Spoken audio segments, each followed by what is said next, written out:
Tamil cinema நேயர்களுக்கு அன்பு வணக்கம். வெல்கம் டு எம்3. இந்த ஷோல the count of Monte Cristo அப்படிங்கிற பிரெஞ்சு திரைப்படத்தினுடைய ரிவ்யூ தான் நம்ம பார்க்க போறோம். இந்த படம் ஒரு பீடியாட்ரிக் ரெவெஞ்ச் டிராமாவா எடுத்திருக்காங்க. அதுவும் 19th சென்ச்சுரி நடக்கிற மாதிரியான கதைக்களம். அந்த காலகட்டத்துல நெப்போலியனை சிறையில அடைச்சிருக்காங்க. அவருடைய ஆதரவாளர்கள் நிறைய பேர் ஆக்டிவா நிறைய விஷயங்கள் பண்ணிட்டு இருக்காங்க.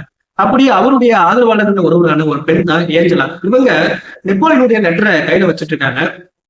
இவங்களை படத்தினுடைய கதாநாயகன் எட்மண்ட் ஒரு கப்பலை வச்சு காப்பாத்துறாரு. இது கப்பலுடைய கேப்டனுக்கு சுத்தமா பிடிக்கல.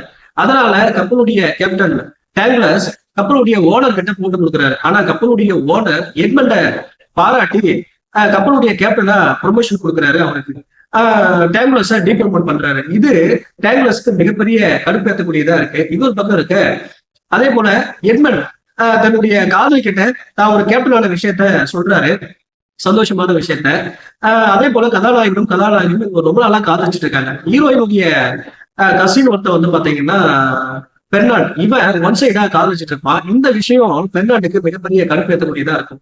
பெர்னாட், டேங்லஸ், அப்புறம் வில்லைபோல், இவங்க 3 பேரும் சேர்ந்து கதாநாயகனை நெப்போலியனுடைய ஆதரவாளர் அப்படின்ற மாதிரி ஒரு முத்திரை குத்தி கதாநாயகனுக்கு எதிராக சூழ்ச்சி பண்ணி சிறையில அடைச்சிடுறாங்க. கதாநாயகன் 14 வருஷம் சிறையில இருக்காரு. பயங்கர கஷ்டப்படுறாரு. 14 வருஷத்துக்கு பிறகு ஒரு சில திட்டங்கள் கட்டி பிளான் பண்ணி அந்த சிறையில இருந்து தப்பிச்சு வெளியே வராரு.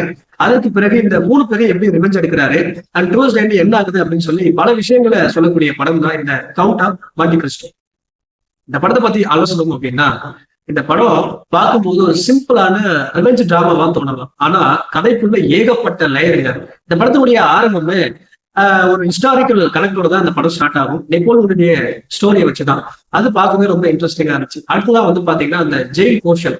அதாவது 14 ஆண்டுகள் கதாநாயகன் சிறையில் இருக்காரு. அவரு அங்கிருந்து எப்படி திட்டம் திட்டி பிளான் பண்ணி தப்பிக்கிறாரு அப்படிங்கிற போர்ஷன்ஸ் எல்லாம், அந்த சர்வைவல் போர்ஷன்ஸ் எல்லாம் ரொம்பவே நீட்டா ரொம்ப ரசிக்கிற மாதிரி எடுத்திருந்தாங்க. ரொம்பவே இன்ட்ரெஸ்டிங்கா இருந்துச்சு. ஜெயில இருந்து வெளியே வந்ததுக்கு பிறகு வந்து பாத்தீங்கன்னா ஒரு ட்ரெஷர் அண்ட் அந்த மூடுக்குள்ள போகுது.